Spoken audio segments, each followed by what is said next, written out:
Ця палата вважає, що варто написати рапорт на звільнення з лав беркутівців. Я беркутівець. На дворі лютий 2014 року.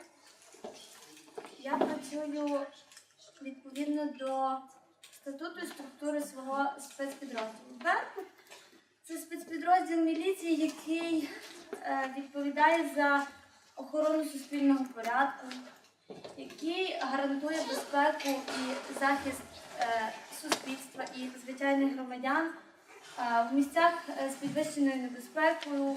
І я зобов'язаний пригнічувати групові масові безпорядки, які відбуваються в тому випадку, якщо є заворушення в державі на певній території. Це мої обов'язки, я на це підписався.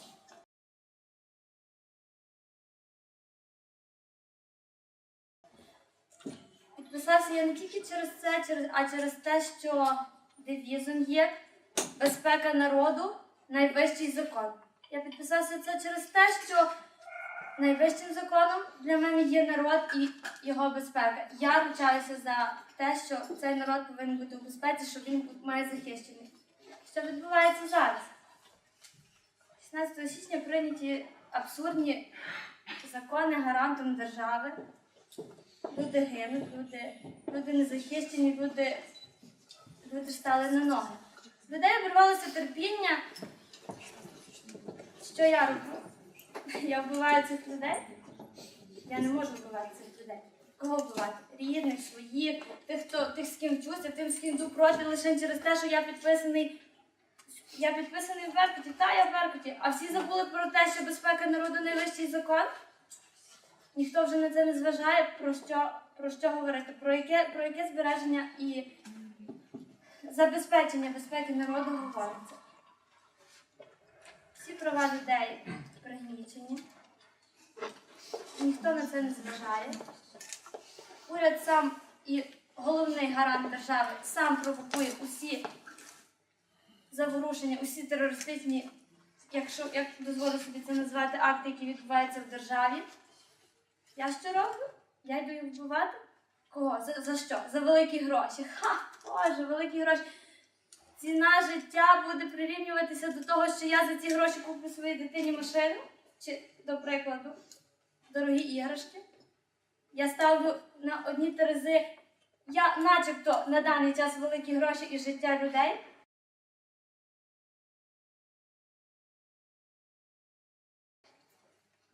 Основну ланку людини, найвище благо за безпеку і на чию сторону я став, я цього не можу робити. Те, під чим я підписана, я легко пишу заяву, я не можу під цим, я стою на бік людей.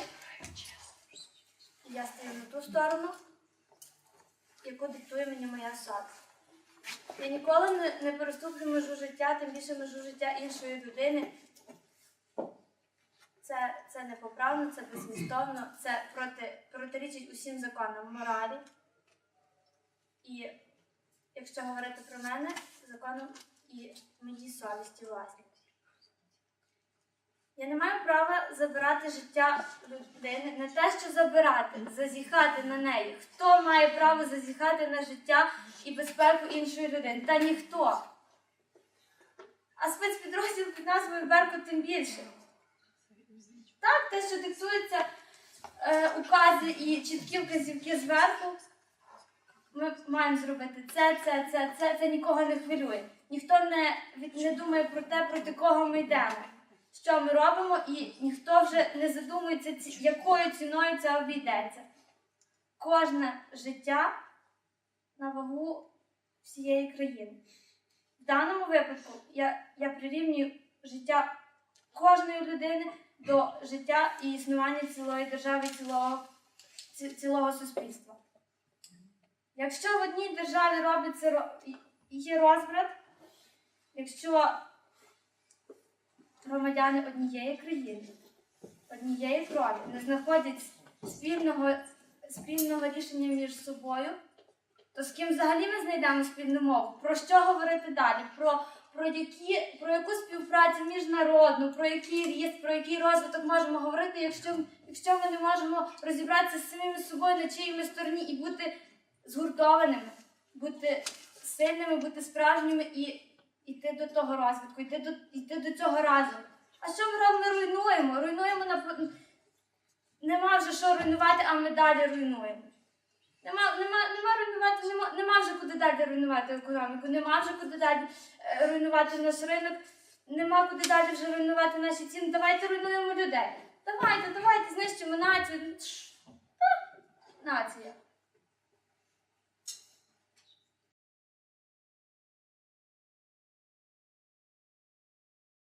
Я не дозволю собі цього зробити. І жодна свідома і думаюча людина не має жодного права так вчиняти в даній ситуації. Я пишу заяву на звільнення з лав беркутівців. Дякую за увагу. Дякуємо вам за вашу промову. І для слова відповіді запрошую лідера опозиції.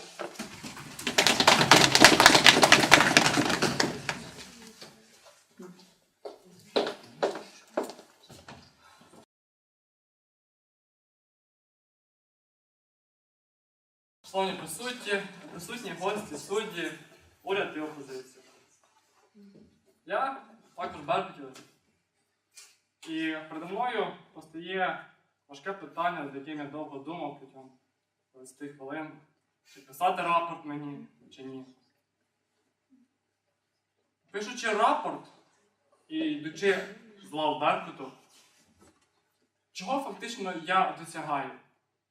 Я досягаю того, що я не буду виглядати в очах народу вбивцею. Тобто я знімаю з себе відповідальність перед до яких дій, до кримінальних дій, до поганих дій. А може краща альтернатива? Може залишитися краще в лавах Беркуту і зробити щось хороше для народу України? Може залишитися в лавах Беркуту і не стріляти по людям, стріляти вгору, промахуватися. Я не знімаю свою відповідальність, але я роблю хороше. Чому?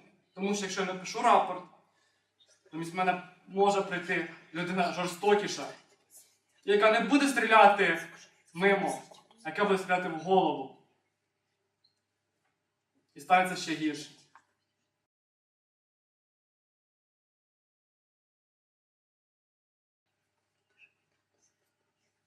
Що я можу ще зробити? Я можу своїх колег, також працівників Беркуту, які працюють там разом зі мною, з якими ми довгий час працювали, я можу їх переконувати робити те саме. Якщо я піду з лав Беркуту, я їх переконати не зможу, тому що для них я буду виглядати ким? Я буду виглядати для них зрадником. А якщо я буду серед них, якщо я буду їм розповідати, якщо я буду переконувати, то вони також задумаються. Вони також будуть робити так, як і я. І фактично злочину ми робити не будемо. Дякую. Зрозуміло, що перший крок написання рапорту є для мене особисто простішим. Чому? Тому що я написав рапорт і я вільний. Я не відповідаю за свої вчинки. На мене нормально дивиться народ уже, тому що я герой. Але якщо я робитиму набагато складніші речі, тому що не стріляти людей, переконувати інших беркутівців набагато важче, то в якому випадку я буду цінувати себе морально вищим? В тому, де я, незважаючи на всі труднощі, на великі труднощі, роблю щось хороше у тилу Беркуту, чи я просто тікаю від відповідальності. Крім того, пишучи рапорт, я порушую присягу.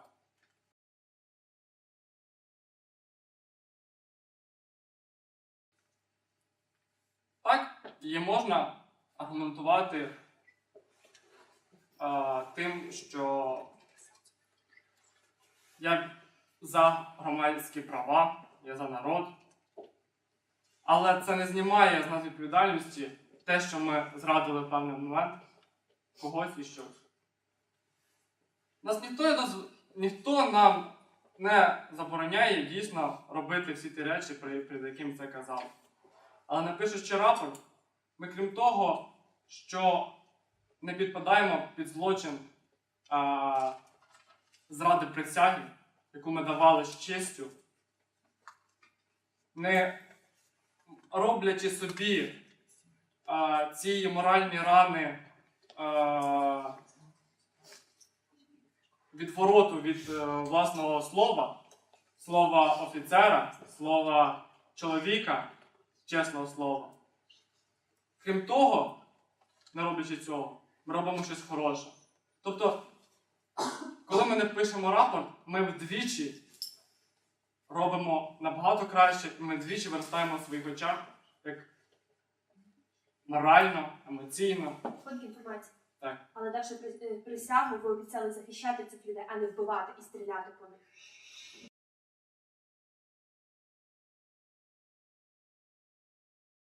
Як я вже казав, своїми діями я не буду стріляти по людям. Я не буду вбивати людей. Я буду стріляти вгору. Я буду саботувати накази. Я буду проводити роз'яснювальну, говорити зі своїми друзями, вони мене зрозуміють. Я буду це робити. Я не буду вбивати людей. Але я не напишу рапорт. Для вас важливіше виглядати зрадником в очах своїх, скажімо, беркутівців, чи важливіше бути зрадником, чи краще виглядати зрадником перед народом?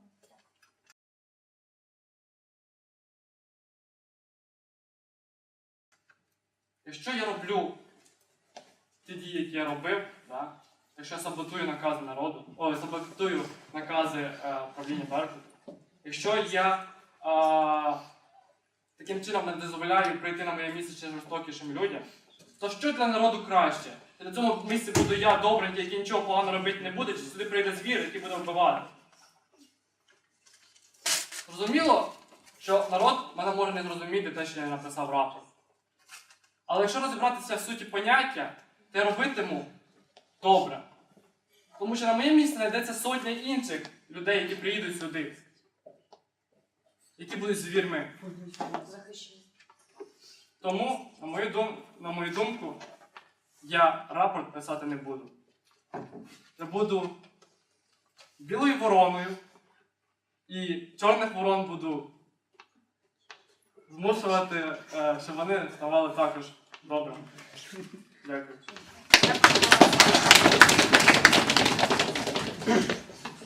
Для продовження цих дебатів я запрошую до слова заступника прем'єр-міністра.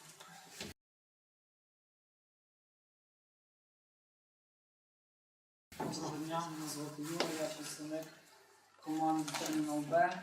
І так вже сталося, що я вибрав шлях захищати свою країну. Я також знаходжуся в лавах Беркутівця разом з своїм колегою, з яким ми йшли ногу в ногу, стояли в одному строї, ділилися останнім куском хліба. І так сталося, що наші думки просто розбіглися. І я вважаю, що я просто зобов'язаний написати цей же рапорт, а він вважає протилежне. Мій колега вважає, що він не буде вважатися народом вбивцею. Для мене, чесно кажучи, це не зрозуміло. Якщо ти йдеш, б'єш, вбиваєш своїх співвітчизників, своїх братів, то як ти будеш виглядати в очах своїх же співвітчизників? Мій колега стверджує, що він не буде стріляти в голову. Не буде. А зате інші будуть. Ми знаємо багато випадків, коли ті люди, які зараз відносяться до Небесної Сотні, отримували поранення прямо в скроню голови. Тобто знаходились все ж таки люди, які стріляли. Далі.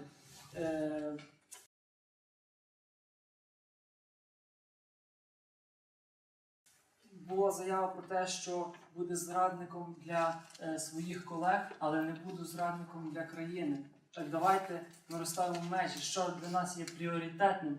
Бути зрадником для тої когорти людей, яка налічує близько 5 тисяч в Україні, чи для 46 мільйонів, які тебе годують, дають тобі зарплату, дають тобі фактично все, тому що ти є державний службовець, вони тебе фактично утримують. Було сказано, що я не відповідаю за ці вчинки, оскільки це є наказ, відхиляю.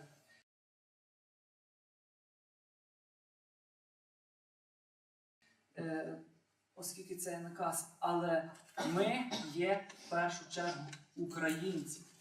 Ми при такій ситуації ми не повинні зважати на те, що ми є беркутівець. Коли йде мова про те, що брат іде на брата, і я свідомо розумію, що я зараз буду їх бити і вбивати, то в нас повинна просто прокинутися свідомість українця, а не беркутівця. І тверезо сказати собі і своїм колегам: хлопці, давайте подивимося тверезо, що ми робимо. Ми йдемо на своїх співвітчизників.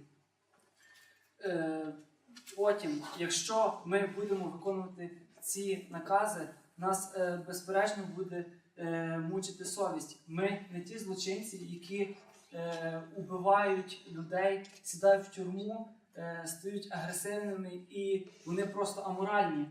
Ми свідомі українці, які просто вибрали такий шлях, і наша мораль буде порушена. Бо попри наші погляди ми будемо виконувати злочинні накази. Потім, якщо ми будемо виконувати ці накази, то у нас буде небезпека. Є 46 мільйонів, а нам буде протистояти 46 мільйонів, а нас є 5 тисяч. Тобто люди просто збунтуються проти всього Беркута. Ми будемо боятися за свої сім'ї, ми будемо боятися помсти, не виключаючи кривавої помсти. Бо розлючений народ – це страшна сила.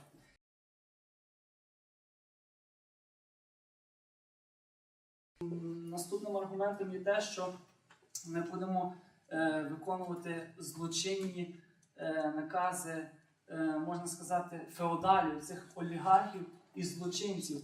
Ми тверезо розуміємо, що та влада, яка була, вона просто наживалася, вона виконувала накази нашої сусідньої держави, тобто вона не діяла в інтересах народу, вона діяла тільки в інтересах своїх особистих і в інтересах нашої сусідньої держави. І не можна сказати, що це є логічно, навіть не логічно, а просто морально.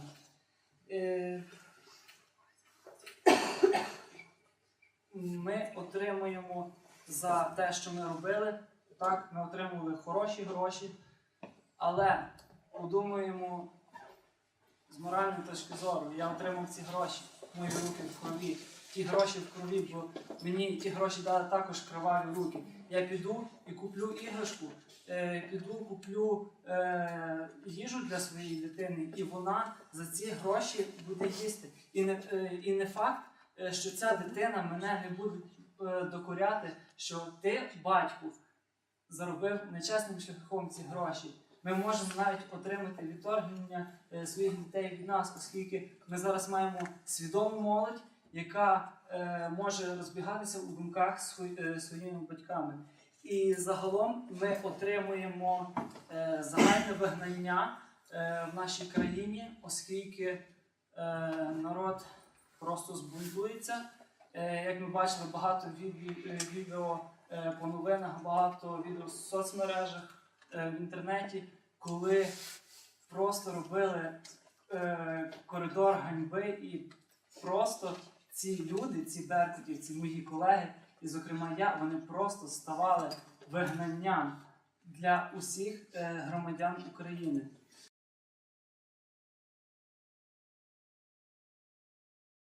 Особисто я вважаю, що я повинен написати рапорт, мій колега повинен написати рапорт, і тисячі колег по всій Україні повинні написати рапорт.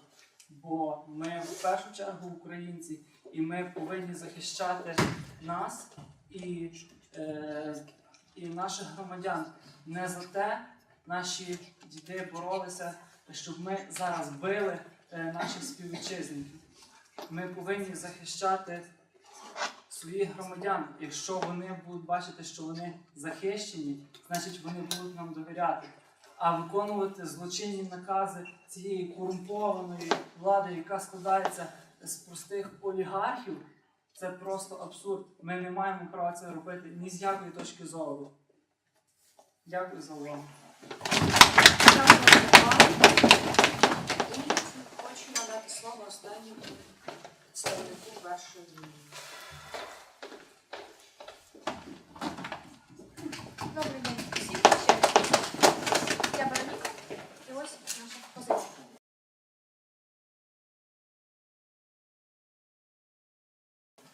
Я не беркутівець.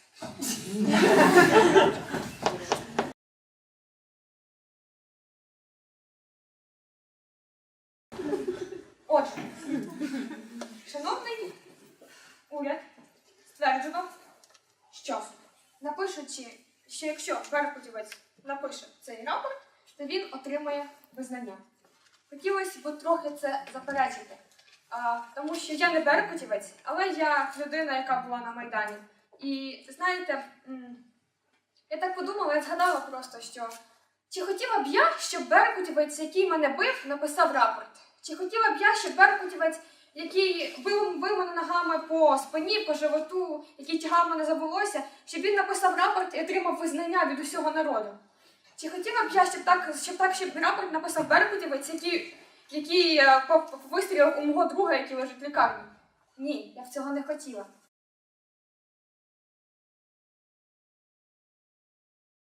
Я не хотіла, щоб він написав рапорт, я б хотіла... Відхиляю. Я б хотіла, щоб весь народ знав, що він така погань, і щоб він заслужив свого покарання, а не щоб народ вважав його гідним якимось героєм. Ось вважав його, там, давав йому визнання, от і казав, дивіться, от який він молодець. Відхиляю. Гроші, нам стверджували, що гроші мають бути чистими і що Беркут не мав би просто так брати і виконувати накази тієї влади, яку вдалося знести. Але якщо говорити, давайте трохи опустимося нижче, от і візьмемо просто цього ж самого звичайного беркутівця. Та влада для нього, та влада просто його готувала. От йому, власне, було байдуже, звідки беруться ці гроші, от, і йому було байдуже, там, чи вони якісь чисті, чи вони брудні. Просто, як і всяка людина, він хотів їсти. Так, як і всяка людина, беркутівець, він хоче там собі щось купити, там, чи ще щось отримати. Ось, і тому ми вважаємо, що він, ми вважаємо, що цей аргумент не є таким дійсним, тому що загалом до людині байдуже. От якщо в неї немає якихось моральних принципів, от, то їй, в принципі, на це байдуже.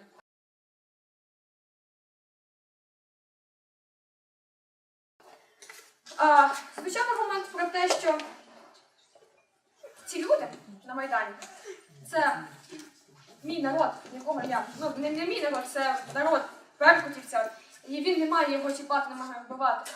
Але нагадаємо, що, як відомо, беркутівців їм проводять спеціальне зомбування, їм проводять спеціальну промивку мізків, їм навіть дають певні спеціальні психотропні засоби перед тим, як вони йдуть, там якийсь наступ. Ось, і тому ці люди, які на Майдані, то вже не народ беркутівця, то просто ціль, для якої треба виконувати накази, ще щось. Тому беркутівець, він просто навіть не може адекватно взяти і написати цього рапорту. Тому що він не може цього чогось взяти і адекватно оцінити. Отже, то все. Ви вважаєте, що це його виправдовує, він свідомо пішов на цю роботу? Він міг передбачити, що таке буде, що йому будуть вводити ці препарати. Ви вважаєте, що він свідомо оцінює ситуацію чи ні? Він міг цього не передбачити, він міг цього не знати, міг подумати, ой, та боже мій, що там, дадуть якусь таблеточку, ой, мабуть, просто голова в мене боліти буде, мабуть, чи ще.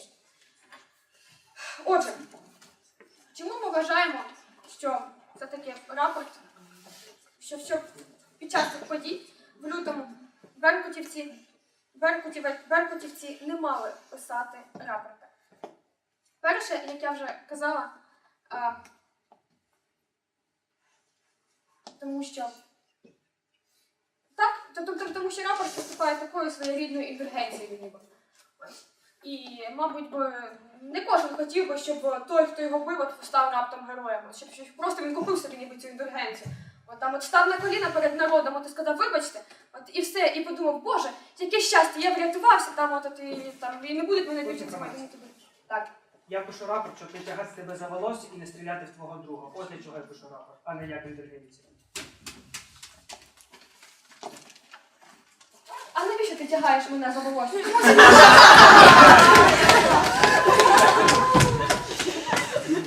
Порядок, баланс. Ми стверджуємо, як уже казав мій тімейт, ми стверджуємо, що беркутівець не мав би писати ще рапорт, тому що, діючи в лавах своїх побратимів, він міг принести значно більше користі, ніж просто піти і написати рапорт, тому що міг би переконувати інших своїх побратимів.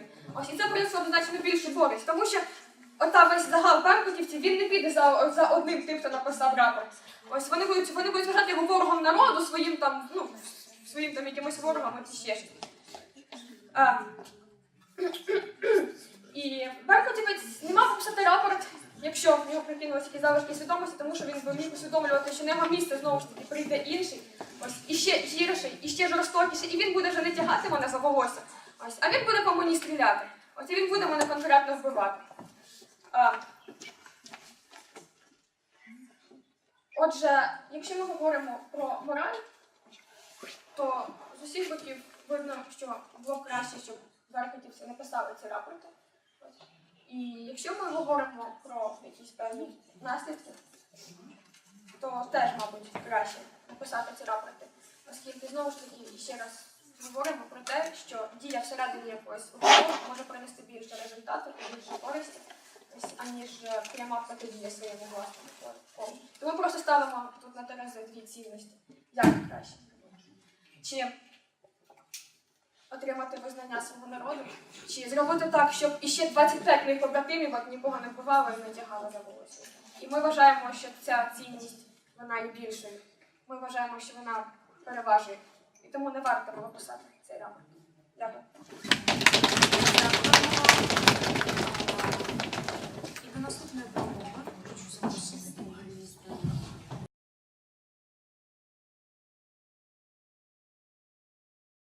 Доброго дня, я беркутівець.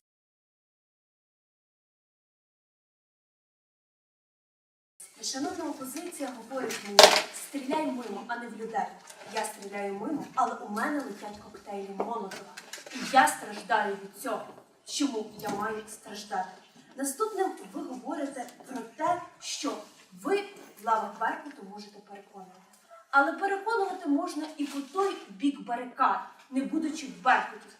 При цьому ти є цілком захищений, і при цьому ти можеш впливати на своїх колишніх колег та знайомих.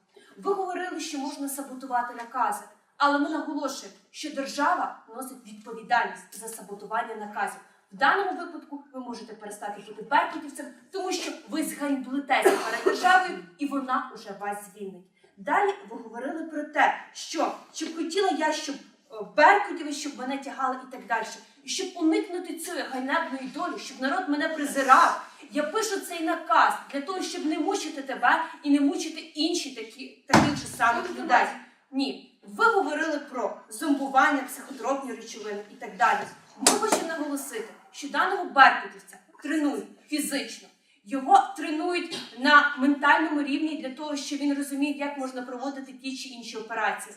Але в ніякому випадку йому не закладають свідомість і кажуть, ти маєш бути ворогом народу. Ти свідомий беркутівець, який сам може приймати і усвідомлювати, хто ти, ворог народу чи ти є за народ. Ніяке зомбування тут не піде. Далі ви говорили, що рапорт, тобто це є індульгенція, що він стає героєм держави.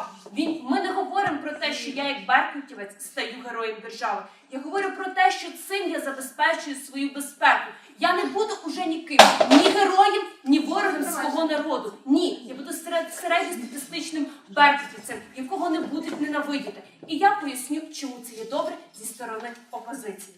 Перше, я забезпечую собі безпеку на 3 рівнях. По-перше, фізичну. Замість того, щоб... Так, я приймаю ваш пункт. В такому разі ви стверджуєте, що я хочу себе забезпечити і мати свою власну безпеку, але якщо ви беркутівець і вийшли на роботу, то ви ж знали, що там буде якась небезпека? Так, дякую. Я знала, що я буду захищати свій народ від правопорушень.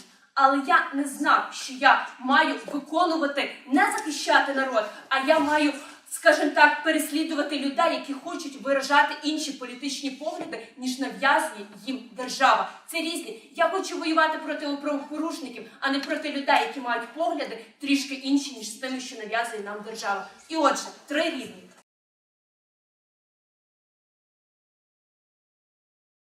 Перший – це фізичний. Я як беркутівець, який стоїть на Майдані, в якого летять коктейлі Молотова, в якого летять гранати і так далі, хочу не бути без руки, без ноги. Я хочу, щоб моє здоров'я було в нормі. Я хочу бути краще живим годувальником для своєї сім'ї, ніж отримувати допомогу по смерті. І другим це буде безпека сім'ї. Всі ми знаємо, що правий сектор неодноразово завітав в гості до сім'ї даних беркутівців. Вони їм погрожували, шантажували для того, щоб дізнатися місце того чи іншого беркутівця. І для того, щоб цього уникнути, я йду із лав Беркуту, для того, щоб захистити свою сім'ю, яка для мене має найвищу цінність. Ми хочемо показати, що тут йде неспіввідношення ризику і нагороди, яку я отримую. Стоячи на даному Майдані, я отримую обмороження, я отримую різноманітні хвороби, я отримую поранення. В результаті держава мені лише виплачує ту зарплату, яку отримує Беркут. Ніякого там взагалі ніяких дотацій, винагородження, не забезпечує мені теж медичні там страхування і так далі. Я страждаю, при цьому я нічого не отримую. Далі ми хочемо показати на другий такий великий блок. Ні, відхиляю. Це морально-етичний. По-перше, я як беркутівець розумію, що є правопорушник, якого мені потрібно покарати, а є людина, яка відстоює свої політичні погляди. Адже наша країна декларує, що у нас є свобода слова. В даному випадку ми хочемо наголосити на тому, що є така презумпція в нашій країні, як невинуватості. А ми наголосимо на презумпції сумнівів. Якщо я беркутівець, і у мене є сумніви щодо даної людини, що вона лише просто виражає свої погляди, а не вчинює ніякого злочину, то яке я маю моральне право стріляти в цю людину або ж бити її? В даному випадку, щоб цього позбавитися, я піду ні.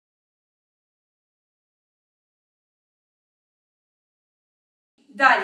Я не хочу бути співучасником злочину, які вчиняють мої побратими. Всі ми знаємо, як показували ТСН та інших багато каналів, коли одного з учасників Майдану просто роздягли, його заставляли стояти на колінах, над ним знущалися і так далі. Це робив не я, але слід на це є на мені. Чому я маю ставати співучасником того злочину, який робили люди? Ні, які мають інші погляди. В даному випадку з цього випливає такий аргумент, як ганьба. Я не вчинював цього злочину. Я людина є чесна, справедлива, і я не хочу виступати проти свого народу. Але той імідж, який заробили мої побратими, лягає на мене ганебною плямою. Він лягає не лише на мене, він лягає на мою сім'ю, на мою родину. І страждають всі. Я як беркутівець цього не хочу. Ми хочемо показати, що я як беркутівець не хочу брати участь у чужій війні. Це війна не моя. Йде війна, йде, по суті, протиставлення інтересів народу, а я все ж таки, як беркутівець, повинен захищати народ, і протиставлення інтересів окремої групи людей. Тобто, тоді це були там інтереси Януковича і далі, які видавали наказ, що ви, як беркутівці, мусите йти. Чому в даному випадку я маю захищати інтереси окремої групи людей і лобіювати їхні інтереси, якщо я хочу морально виражати інтереси свого народу, тому що я є частка цього народу. В даному випадку я цього не хочу робити.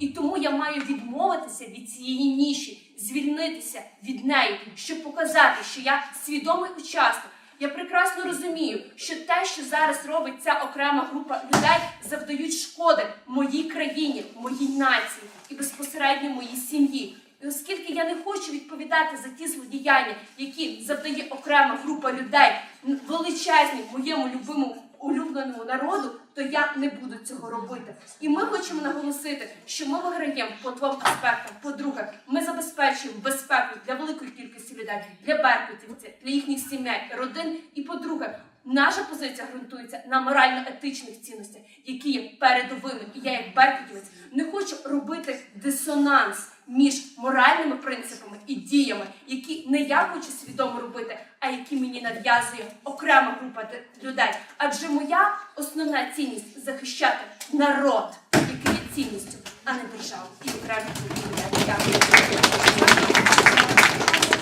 Для обвинувальних запрошую бути другої позиції.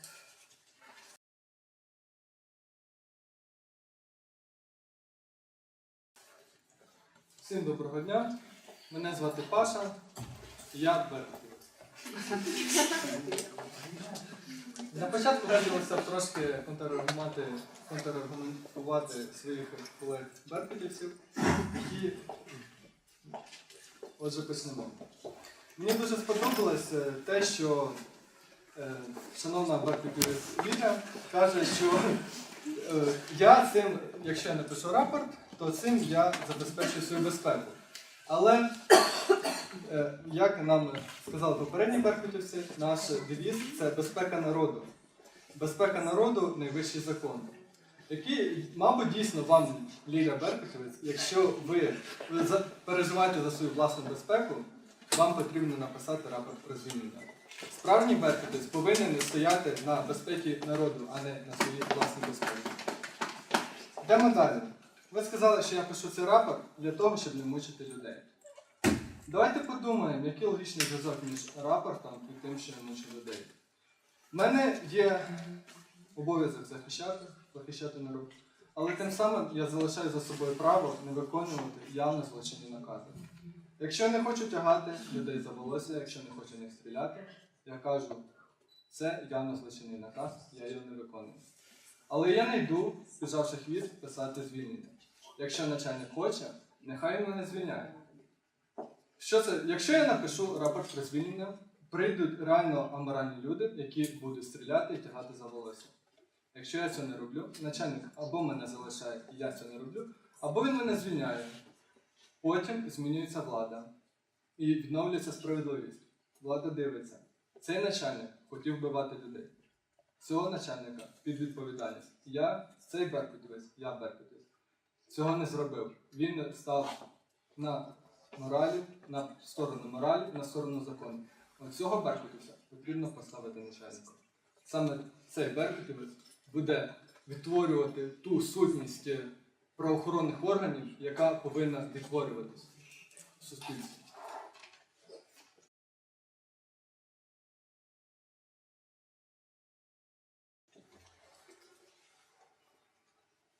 Дуже цікаво сподобалися аргументи, що це, шановної Лілі Беркутівці, що це не її вина, що вона не хоче захищати інтереси влади.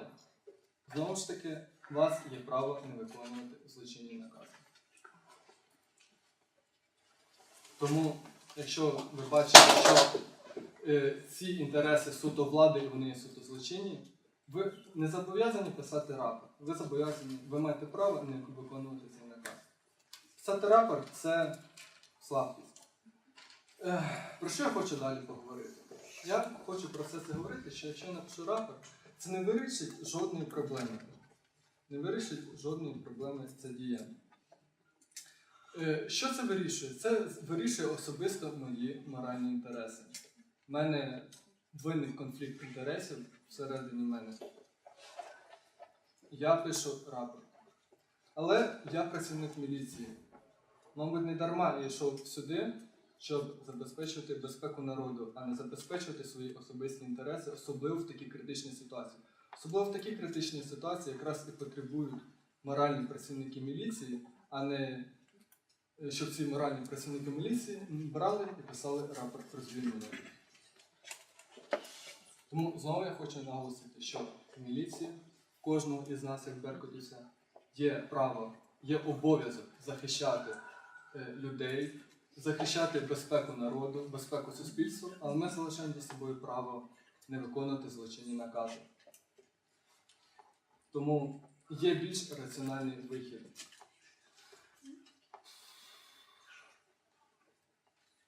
Я хочу сказати, що ми зараз граємо про моральний вибір особи і про його наслідки для всього суспільства.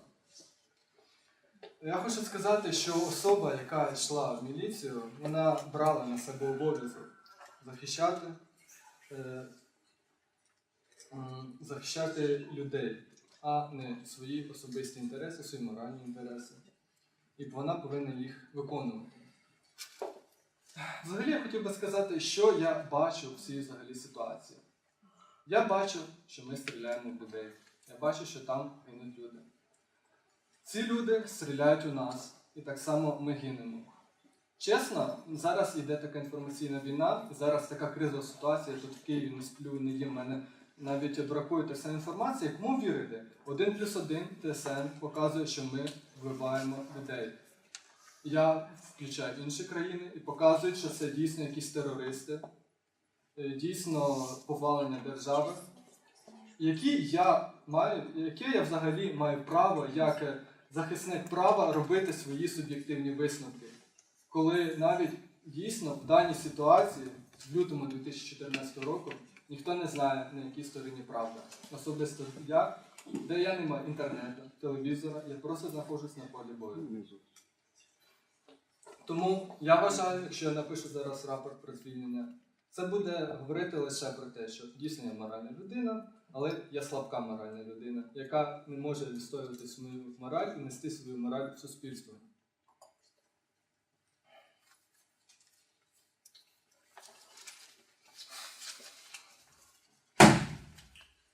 Ще одна хвилина. Я хочу сказати, що якщо я, як беркутівець, переді мною постала моральна вибір, чи писатися звільнення, чи ні, я вже апріорі моральна людина. Як казав Кант, якщо в особі є сумнів здійснювати моральні вчинки, здійснювати морально чи неморально, то ми вже є моральною людиною. Якщо кожен такий моральний беркутівець напише рапорт про звільнення, давайте подумаємо, хто залишиться в цих лавах. Це призведе до позитивного наслідку? Ні. Беркутівці стануть, взагалі міліція стане ще гірше, ніж вона повинна була. Наоборот, наш обов'язок не тільки писати ні в якому випадку не писати рапорт про звільнення, а боротися також, як і мій беркутівець-пацифіст, переконувати інших беркутівців не стріляти в громадян, переконувати наших беркутівців думати, що за ними є право, хай вони бачать, де є міра дозволеного і раціонального. В кінці хочу сказати, що я не криса, яка біжить з корабля. Я стану капітаном цього корабля, і я або разом з цим кораблем переживу бурю, або разом із ним піду на дно. Дякую за увагу.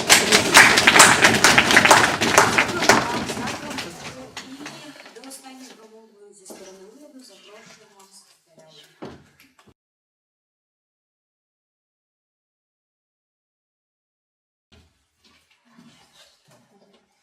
А ще Кант сказав: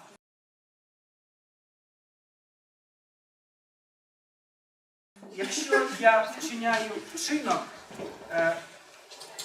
чи зможе існувати суспільство, якщо кожна людина в ньому буде вчиняти той вчинок, який роблю я. І якщо відповідь ні, то від такого вчинку потрібно відмовитися. І ми повинні відмовлятися від того, щоб стріляти у свій народ, щоб виконувати злочинні накази і поступати проти доброї волі народу і моралі. Все ж таки, давайте нагадаємо, від кого ми сьогодні граємо. Ми граємо від обличчя певного бійця, від беркутівця. І тому наша найважливіша цінність – його безпека, а також його психічний та моральний стан і можливість ним виконувати свій обов'язок.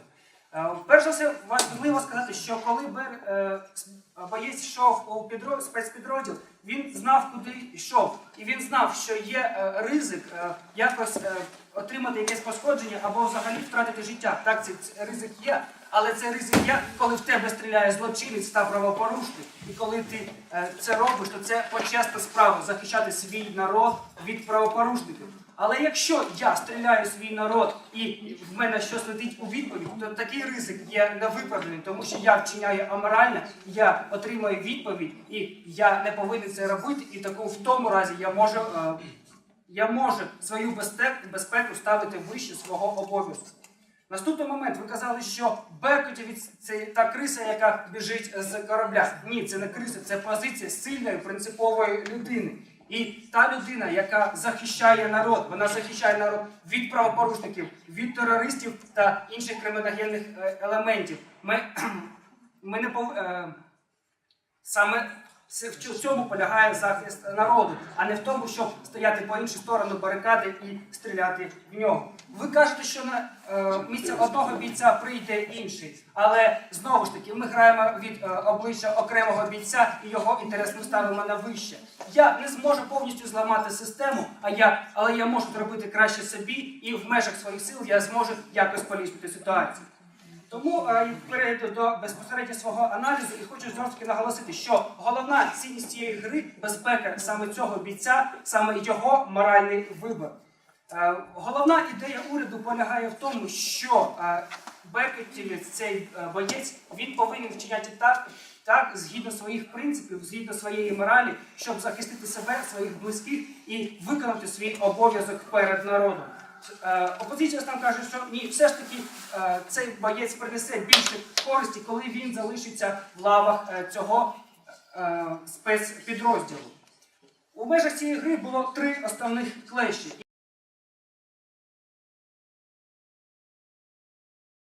І наші перші столи дуже драматично все розказували, і тому я називаю перший клеш саме лицарський хрест. Тобто той обов'язок, який несе цей боєць. Перший уряд нам каже, я не хочу вбивати людей. Безпека народу – найвищий закон. Так, і це дійсно так. І саме тим, що я покидаю ці лави, я сприяю безпеці народу. Опозиція нам каже, можна стріляти в голову, але ж можна стріляти вище, ніж голову, можна стріляти вгору і імітувати свою діяльність. Але ж ви забуваєте в той момент, що саме в цей час ви також знаходитесь під ризиком. І імітація цієї діяльності призведе до того, що, скоріш за все, ви отримаєте опіки 3-ї степені.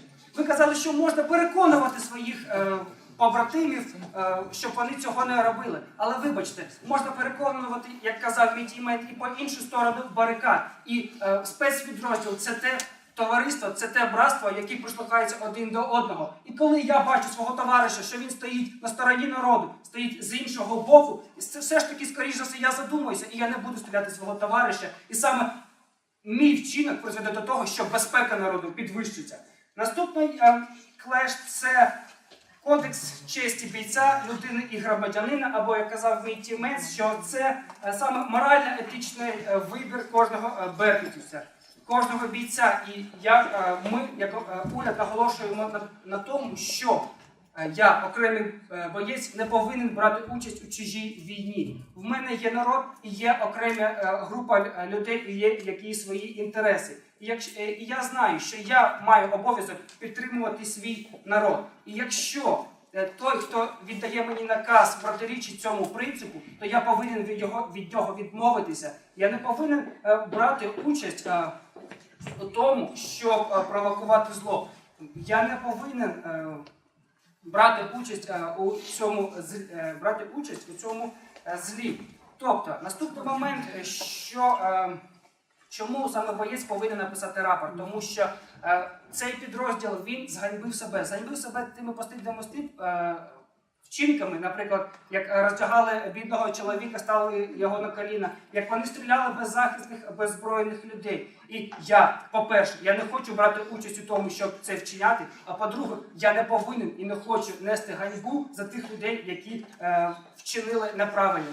Я не повинен нести не свій тягар. Я людина і громадянин, я виконую свої обов'язки, і я не повинен брати участь у тому, що мені не потрібно.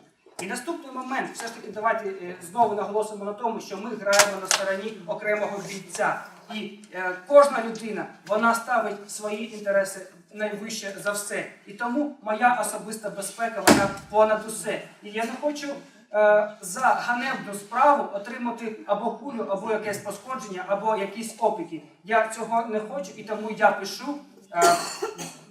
я пишу рапорт. Наступний момент, як казав мій тімейт, що були випадки, коли намагалися ідентифікувати бійців і розшукували їхні сім'ї, погрожували сім'ям і вчинялося певне насильство. Я, як чоловік, я, як годувальник своєї сім'ї, повинен перш за все забезпечити захист саме своєї сім'ї, і в цьому полягає мій обов'язок.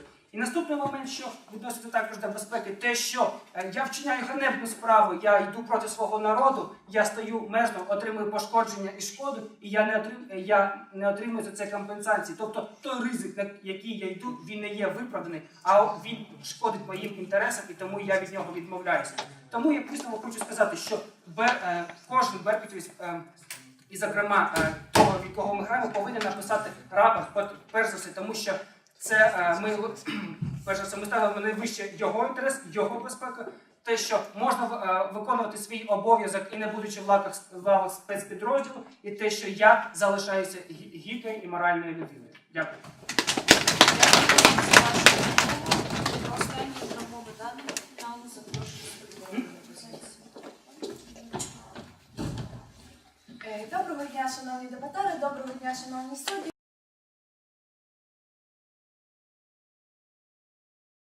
Сьогодні ми граємо на дуже цікаву тему, а саме ця палата вважає, що варто написати рапорт з лав міліції.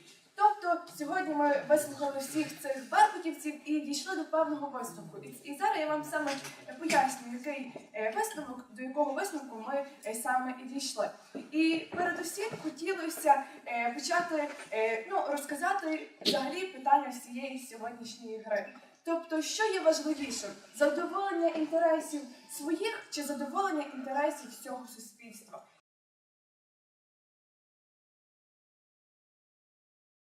Для чого беркутівець є в тих лавах Беркуту? Для того, щоб він задовольняв свої інтереси, для того, щоб його поважали, чи для того, щоб він захищав суспільство, для того, щоб він захищав цей народ, який потрібно захищати, який захищав правопорядок, чи для того, щоб його поважали, для того, щоб про нього не думали, що він якийсь зрадник, чи для того, щоб не подумали його однодумці, що він там чи зрадник, чи не зрадник, чи він гідна людина. Тобто тут говориться, ми повинні думати не про... Коли людина йде в лави Беркуту, вона думає не про свої особисті інтереси, вона думає, відповідно, вже про інтереси держави.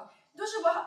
Тому, передусім, цей саме клеш, який я хочу виділити, це є саме задоволення своїх інтересів чи інтересів суспільства. І на порядок вище, на порядок набагато більше позитиву принесе те, що якщо ми будемо задовольняти саме, якщо цей беркутівець буде захищати інтереси суспільства. Тобто він буде робити так, він буде діяти так, як казав Мікі Мейк, тобто він не буде виконувати явно злочинних наказів, він не буде пригнічувати, він не буде стріляти, а якщо він і вистрілив, то відповідно він переосмислив свою дію і більше так робити може і не буде.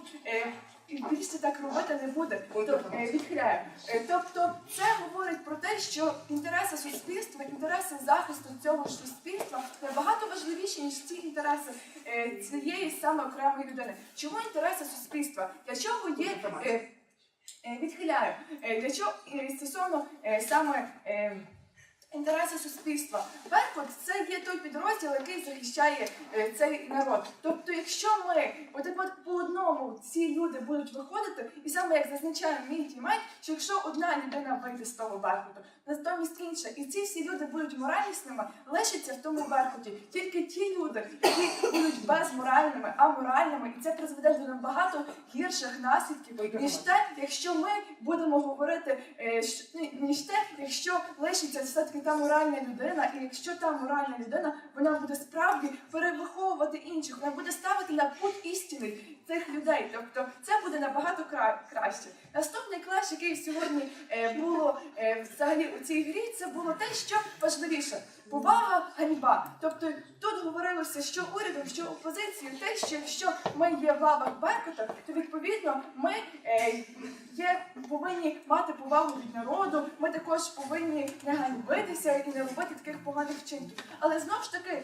ми можемо їх виконувати до явно злочинних наказів. А для чого беркутівець? Беркутівець не для того є, щоб його поважали. Беркутівець для того, щоб виконувати свої обов'язки. Якщо ця людина виконує свої обов'язки, то відповідно це є нормальна людина, це є гідна людина, вірний службовець. Тобто він є державі потрібним. Відхиляю. Наступне це стосовно саме зрада. І дуже багато сьогоднішній рік говорилося про те, що якщо беркутівець, якщо він залишиться в тих органах, він зрадить державу. Якщо він залишиться в цих органах, він зрадить народ. Якщо він якщо він піде з цих органів, він зрадить своїх колег або зрадить державі. Тобто ми говоримо саме, опозиція наголошує на тому, і саме моїм тімейтом зазначалося, що стосовно зради тут ніякої такого чогось важливого. Стосовно зради, тут буде зрада більше роль відіграє, якщо ми зрадимо суспільство. А яка роль Беркуту? Знову хочеться заголосити, що це є захищати суспільство, захищати народ. Відхиляю.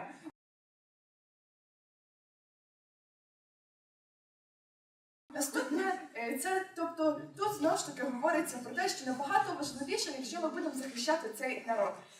Наступне це є саме про моральність. І про мораль при саме розкритті клеші моральності я хочу сказати те, що вважається більш моральним вчинком. Течії від обов'язків, течії від своїх тих обов'язків, на які ти підписався, на які ти дав присягу, на те, що ти справді зобов'язаний робити перед Україною, перед українським народом, чи те, що ти забезпечиш реальне свій захист, і при тому цей захист, який говорив уряд, він також під загрозою. Так само ти можеш бути ти можеш бути в Беркуті, ти все одно потім підеш, але твої сусіди будуть знати, що ти той самий беркутівець, і відповідно вони тебе візьмуть, заріжуть там і все. Тобто тут також по-різному може бути. Тобто тут саме відхиляю. Тут саме про то моральний вибір, тут говориться, що більш моральним вчинком є те, що якщо людина з самого початку вона йшла в ці органи, вона під щось підписувалась, вона розуміла свій вибір, вона зробила цей вибір і вона вже повинна до нього дотримуватись. При тому, що органи це не є якісь там, це не є вчителька молодших класів, це не є щось таке другорядне, що це є все-таки то забезпечення набагато вищі. Це є орган державний, тобто це є правова саме безпека. Взагалі це є та безпека, яка потрібна для забезпечення державної безпеки, для забезпечення самого суспільства. Тобто тут вже йдуть не просто так, щоб піти написати і важку ситуацію вкинути, а саме те, щоб покращити ситуацію. Тобто для того, щоб захищати, для того, щоб виконувати свої обов'язки, під які ви підписувалися. І наступне тут саме хочеться сказати, як висновок, про те, що важливіше – правозахист і саме дотримання правозахисту, правозабезпечення всього суспільства, чи саме краще буде, якщо буде захист самої цієї людини. Тому, якщо можна пожертвувати одним життям за того, щоб забезпечувались інтереси всім, то краще пожертвувати цим життям. І при тому хочеться сказати про те, що якщо ми складемо цю присягу, складемо цей прапор, то відповідно ми ні до чого доброго не дійдемо. А якщо ми далі продовжимо це все робити, то відповідно ми зможемо зламати систему. А систему треба ламати зсередини, тому що якщо народ не зможе просто взяти зламати зсередини, а влада не зможе.